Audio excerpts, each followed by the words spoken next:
La loi budgétaire de Donald Trump est donc passée pour sa première étape. Oui, c'est le texte législatif le plus important de l'histoire des États-Unis, écrit le président. Il a finalement franchi le cap de la Chambre des représentants à une voix près, 215 pour, 214 contre. Alors on vous retrouve à Washington, Antoine Hollard pour BFM Business. C'est là une victoire de justesse pour Donald Trump qui a quand même réussi à surmonter les divisions au sein du Parti républicain. Oui, c'est une victoire pour Donald Trump, d'abord parce que cette loi budgétaire, elle est fondamentale, c'est la pièce maîtresse de son agenda. Elle contient toutes ses promesses de campagne, notamment celle de redonner du pouvoir d'achat aux Américains via des baisses d'impôts massives. Et puis surtout, c'est une victoire politique. Trump confirme son emprise sur le Parti républicain. Alors il y a bien eu des tentatives de fronde, certains députés sont montés au créneau pour dénoncer ce texte qui va faire exploser le déficit, un dérapage de 3 à 4 000 milliards de dollars. Mais finalement, Trump a réussi à les faire taire. En fait, il a convoqué les plus remuants à la Maison-Blanche et pour les forcer à se coucher, il dispose d'une arme redoutable, la menace de les faire tomber lors des prochaines élections en envoyant face à eux des candidats trumpistes entièrement loyaux et dévoués. Pour faire bonne figure, Trump leur a tout de même accordé quelques coups de rabot sur les programmes sociaux, mais globalement, il reste seul maître à bord. Le texte désormais doit passer devant le Sénat. Là encore, il va y avoir des débats, mais au final, Trump devrait obtenir ce qu'il veut. Merci Antoine Hollard depuis Washington. Donald Trump qui va donc pouvoir concrétiser certaines de ses ambitions, notamment sur le pouvoir d'achat. Alors dans le détail, par quoi ça va passer, Margot Faudéré ? Eh bien d'abord par la fiscalité. D'une part, Donald Trump souhaite prolonger certains crédits d'impôt mis en place pendant son premier mandat en 2017 et qui bénéficient avant tout aux Américains les plus riches. C'est le cas par exemple de l'exonération d'impôt sur les successions. Mais Donald Trump souhaite aussi mettre en place de nouvelles dispositions fiscales qui cette fois-ci profiteraient à une frange plus large de la population, aux familles d'abord, avec le crédit d'impôt enfant qui serait augmenté de $500, les travailleurs aussi en supprimant les impôts sur les heures supplémentaires et surtout sur les pourboires. C'était une promesse de campagne de Donald Trump pour aider les 4 millions d'Américains qui travaillent comme serveurs, coiffeurs ou encore barman et dont les pourboires représentent parfois plus de la moitié des revenus mensuels. Et puis au-delà du pouvoir d'achat, le budget de Trump renforce aussi les moyens alloués à certains thèmes qui lui sont chers, la lutte contre l'immigration et les dépenses militaires. Bon, et ça va coûter quand même un peu d'argent. Comment il compte financer son budget ? Alors concrètement, il prévoit de tailler dans toutes les dépenses qu'il estime démesurées, avec la santé publique en première ligne. 700 milliards de dollars en moins sont prévus. Milliards de dollars sont prévus en moins sur une décennie pour le programme Medicaid. Le budget est sévèrement réduit aussi pour l'éducation, sans oublier, et c'est très symbolique, la suppression des subventions accordées aux énergies renouvelables. C'est le fameux programme IRA qui a été mis en place par Joe Biden et qui injecte des milliards de dollars dans la décarbonation. Merci Margot Faudéré. Ce programme budgétaire qui ouvre aussi la voie à une hausse de 4 000 milliards de dollars du plafond autorisé de la dette américaine.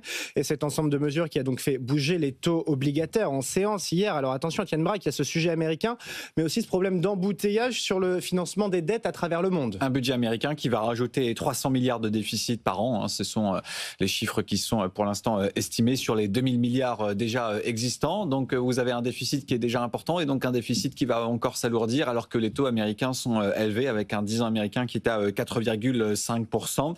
Et malheureusement, il n'y a pas que les États-Unis à financer. Quand vous regardez ce qui se passe du côté du Japon, vous avez des taux qui ont également largement remonté. Encore ce matin, vous avez un 10 ans américain qui est sur des plus hauts de 2008 à 1,5%. Vous avez l'Allemagne qui doit financer son plan de relance massif. Quand vous regardez du côté du Royaume-Uni, vous avez un 30 ans qui est sur des plus hauts depuis 1990, sans bien sûr parler du cas de la France. Donc 2025, c'est une année où il y a beaucoup de dettes à financer, des banques centrales qui baissent leurs taux, mais in fine, un marché obligataire qui reste sur des niveaux élevés.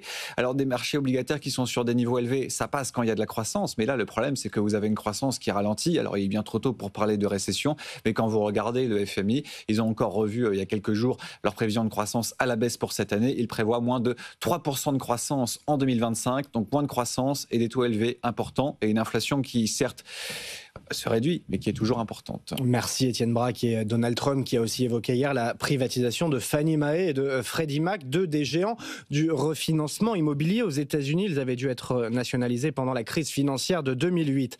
Et puis une décision choc de la Maison-Blanche cette nuit. Elle interdit à l'université Harvard d'accueillir des étudiants étrangers avec effet immédiat. Cela signifie, selon la ministre en charge, que les étudiants déjà inscrits doivent se transférer dans un autre établissement sous peine d'annulation. l'obtention de leur visa. Ils sont 6700 à Harvard cette année. Il est 8h05 sur BFM Business et sur AMC Découverte. Ne minimisez pas le rôle des homards. Si l'Union européenne conclut un accord commercial avec les États-Unis, ça pourrait être grâce aux homards. Oui, question insolite, mais Bruxelles réfléchit bien à exempter de droits de douane les importations des homards américains. Et il n'y a pas de hasard là-dessus. Cette concession pourrait bien adoucir la position de Donald Trump, Johan Delra. Dans la guerre commerciale entre Bruxelles et Washington, le homard sera-t-il le juge de paix ? Pour cela, il faut remonter à la fin du premier mandat de Donald Trump. En 2020, l'Union européenne accepte de lever les droits de douane de 8% sur les importations de fruits de mer. Tous les pays sont concernés, mais la mesure est adoptée pour faire plaisir au président américain. En quête d'un second mandat, il souhaite alors s'assurer le vote des électeurs du Maine, l'État qui produit le plus de homards aux États-Unis. En échange, Trump accepte de réduire de moitié les droits de douane qu'il avait imposés sur les exportations européennes. Cet accord sur les fruits de mer, signé il y a 5 ans, arrive à expiration le 31 juillet prochain. Mais l'Union européenne envisage sérieusement de le prolonger comme un acte de bonne volonté envers Donald Trump, alors que les deux camps négocient toujours un accord commercial. Bien sûr, le homard ne réglera pas tout, mais Bruxelles espère qu'avec cette main tendue, le président américain se montrera moins dur dans les discussions sur les droits de douane. L'Union européenne qui s'apprête par ailleurs à reporter à 2027 les règles de Bâle III. Elles sont censées régir les activités de négociation des banques sur les marchés. Et selon l'agence Reuters, Bruxelles attend en fait d'y voir plus clair sur les projets de déréglementation du secteur côté américain. En France, 3 mois après sa présentation aux partenaires sociaux, la liste des métiers en tension enfin publiée au journal officiel. Oui, le document établit région par région les 80 métiers en manque de main-d'œuvre pour lesquels l'embauche des travailleurs étrangers est alors facilitée. Un soulagement dans plusieurs secteurs, à commencer par l'hôtellerie-restauration où 336 000 postes sont toujours vacants selon France Travail.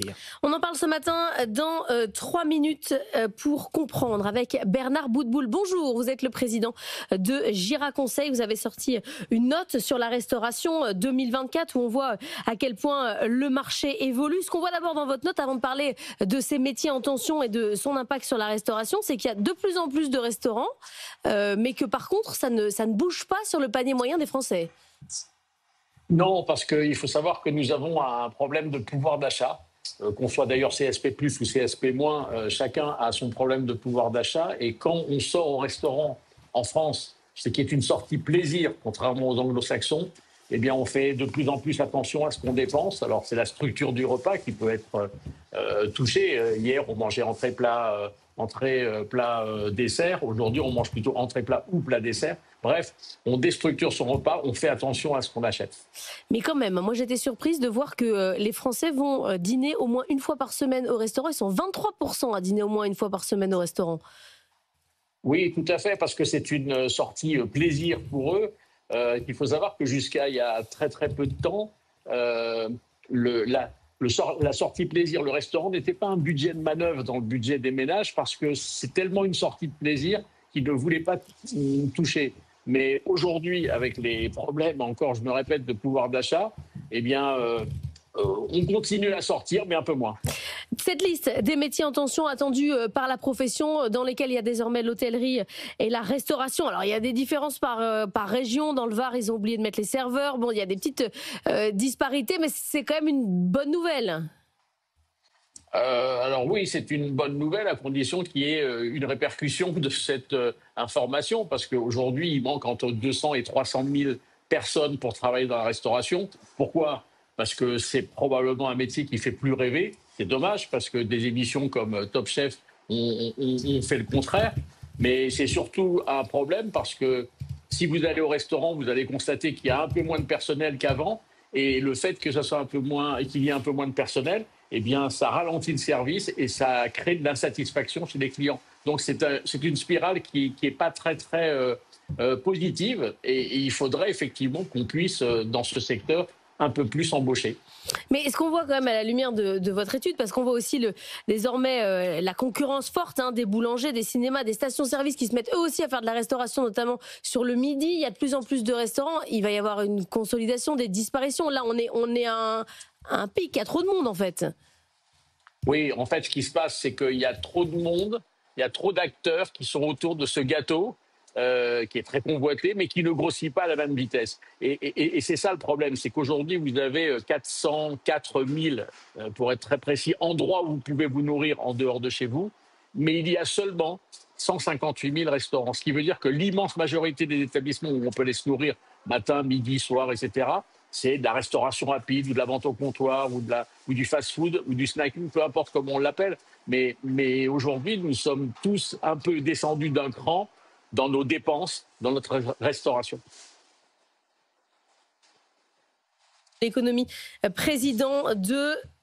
Vous m'entendez? Merci beaucoup d'être venu ce matin, président de Gira Conseil. Et tiens, pour alimenter le tourisme, le premier vol direct entre Washington et Nice aujourd'hui. Il est opéré par United Airlines et il va atterrir à Nice ce matin, l'aéroport de Nice qui multiplie les liaisons avec les États-Unis et qui du coup s'agrandit pour mieux les accueillir, Hélène Cornet. L'an dernier à Nice, les touristes américains ont devancé les Britanniques, les Allemands et même les Italiens voisins. Plus de 600 000 séjours selon l'Office du tourisme de la Côte d'Azur. Ce n'est pas dû au hasard, mais à une vraie volonté de la ville de concurrencer Cannes et Monaco. L'aéroport et les élus locaux ont fait un intense lobbying auprès des compagnies aériennes américaines pour mettre en place des liaisons directes. Et depuis le Covid, Delta, United, American Airlines ont désormais chacune leur créneau quotidien ou hebdomadaire. Le projet d'extension de l'aéroport a été validé, 25 000 mètres carrés et 6 salles d'embarquement supplémentaires. Le tout livré l'an prochain, malgré l'opposition d'associations de riverains et d'écologistes. Elles ont multiplié les recours administratifs, dénonçant une bombe climatique. Nice ambitionne en effet de passer de 15 millions de passagers par an à 18 millions en 2030. Et en attendant les Américains à Nice, les arrivées internationales se portent déjà très bien en France, plus 8% au premier trimestre selon le gouvernement qui évoque un élan post-Jeux Olympiques.